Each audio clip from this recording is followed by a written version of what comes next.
berbukalah dengan cepat, bergegaslah untuk bisa berbuka. Jangan menunda-nunda buka, mentang-mentang hebat, oh saya kuat. Enggak, sunnah. Jadi ternyata di sini perlu kepatuhan kita kepada syariat. Kalau kita berbuka hendaknya ta'jilul futur, mempercepat futur, mencepat buka itu. Biarpun anak paling utama adalah dengan kurma, kemudian air. Kalau tidak ada kurma dahulukan, biasakan dengan kurma. Saya tidak biasa kurma, harus biasain dong. Ada sebagian karena mungkin tidak mengerti, ada kurma masih mendahulukan gorengannya. Bukan gitu dong, sunnahnya ambil kurma. Nggak ada kurma kok, diamalkan ya, pastikan harus paksa dengan kurma. Dan bayangkan kalau anda masih belum bisa nelen, ingat itu Nabi selalu makan seperti itu. Kurma 3, 7 kebanyakan, banyak 7. Kalau 21 kenyang aja. 1 kurma, bukannya kurma dulu ya. Ada sebagian orang memang karena tidak terbiasa sunnah, tidak tahu yang diminum yang lainnya, yang dimakan yang lainnya ada kurma. Memang benar, di saat tidak adanya kurma, maka anda ganti dengan air atau hal-hal lain yang manis. Maka dari itu kalau anda belanja kurma untuk takjil itu sudah sunnah, belinya pun sunnah, untuk mendapatkan kesunahan di dalam berbuka. Yaitu sunnah berbuka adalah dengan kurma, manis-manisan kurma, kemudian mempercepat buka. Kemudian kami himbau kalau sudah makan malam tuh jangan terlalu banyak-banyak, jangan sampai untuk balas dendam karena siang harinya, karena itu adalah menghilangkan hikmah daripada puasa untuk mengekang hawa nafsu. Ternyata hawa nafsu dikekang mulai dari terbitnya fajar shadiq sampai terbenam matahari, tapi setelah terbenam matahari sampai subuh dituruti hawa nafsunya, maka tidak seperti orang berpuasa. Jadi dari itu maka sunnah seperti itu. Kemudian disunnahkan juga kita untuk baca doa berpuasa. Doa berpuasa itu ada. Selama ini mungkin yang anda tidak biasa, anda perlu menambah hafalan. Di antaranya adalah memang Allahumma laka sumtu, akan kami jelaskan singkat di sini. Doa berpuasa bahwasanya ada di situ dhahabat dham'u wabtallatil uruqu wa thabatal ajru insyaallah.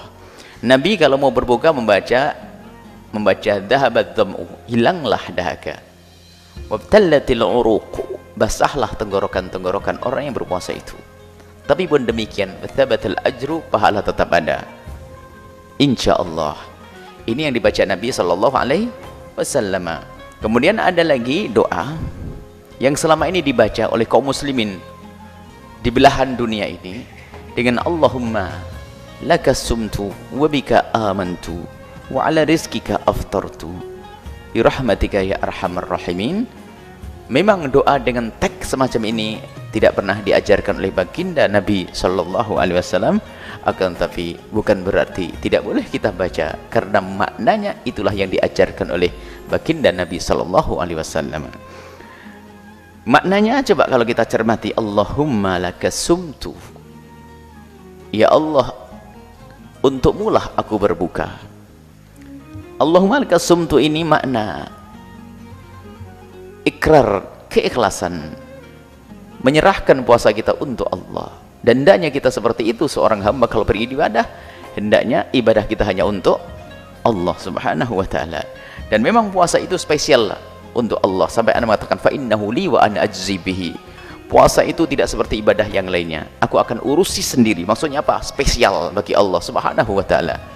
Maka Allahumma ya Allah lakas sumtu, hanya untukmulah aku berbuka, aku berpuasa, hanya untukmulah aku berpuasa. Ini ikrar keimanan dan keikhlasan. Wabika amantu, dan denganmulah aku beriman, sesuai dengan hadis Nabi sallallahu alaihi wasallam dalam hadis sahih, man shoma ramadhana imana wahtisaban ghufira lahu ma taqaddama min dhanbihi. Barang siapa berpuasa di bulan Ramadan dengan keimanan lalu mengharap pahala dari Allah, maka akan diampuni dosanya yang lalu. Niat imanan, maka kita ikrar wabika amantu. Kemudian setelah itu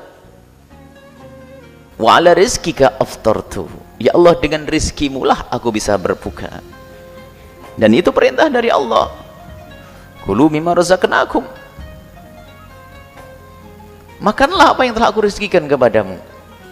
Ini tanda syukur. Ya Allah, aku tidak akan bisa berbuka kecuali karena karunia dan nikmat darimu. Wa ala rizkika aftartu. Dengan rizkimu lah ya Allah aku berbuka. Birahmatika, dengan rahmatmu ya Allah aku bisa melakukan ini semuanya. Kita bisa melakukan ini semua karena rahmat Allah. Tidak akan bisa berpuasa kita kecuali karena kasih sayang Allah kepada kita. Itu ada hamba yang tidak bisa berpuasa bukan karena dia sakit, tapi karena tidak tersentuh hatinya, tidak tergerak hatinya, tidak digerakkan, tidak dirindukan oleh Allah untuk berpuasa. Kita bisa melakukan yang demikian itu, lihat. Indah. Birahmatika ya arhamar rahimin. Memang lafaz doa itu secara lafaz tidak pernah diajarkan oleh Nabi, tapi maknanya diajarkan oleh Nabi. Maka Anda pun juga boleh membaca doa itu. Karena semuanya isinya diajarkan oleh baginda Nabi SAW. Dan siapapun boleh membuat doa dari dirinya asalkan tidak bertentangan dengan syariat baginda Nabi. Apalagi maknanya diambil daripada hadis-hadis Nabi SAW. Kemudian ada salatun la turaddu da'watuhum. 3 orang yang doanya tidak akan ditolak. Yang pertama adalah as-shaimu hatta yuftir. Orang yang berpuasa sampai berbuka. Dikatakan oleh para ulama, di saat kita berbuka itulah saat dikabul doa kita. Maka jangan buru-buru hanya karena takut habis saja. Maka Anda perlu melihat makanan yang akan Anda makan, kemudian Anda lihat dan Anda syukuri, kemudian membaca doa tersebut mulai dari dhahabat tam'u wa btalatil urutu wa thabatal insyaallah, kemudian Allahumma lakas sumtu wa bika amantu wa ala rizkika aftartu bi rahmatika arhamar rahimin. Kemudian Anda makan. Anda makan. Dan sambil berdoa dengan doa yang lain yang ingin Anda, sesuka Anda. Anda teringat putra Anda, baca doa itu. Bukan hanya terbatas kepada doa tersebut, akan tapi Anda perlu apa yang Anda inginkan saat itu. Di saat Anda berbuka, hendaknya Anda hadirkan khusyuk di saat berbuka, karena saat itu adalah saat tidak ditolaknya doa kita oleh Allah. Doakan anak, doakan istri, doakan suami, doakan keluarga saat Anda berbuka. Sambil Anda menikmati makanan tersebut, maka Anda membaca doa tersebut.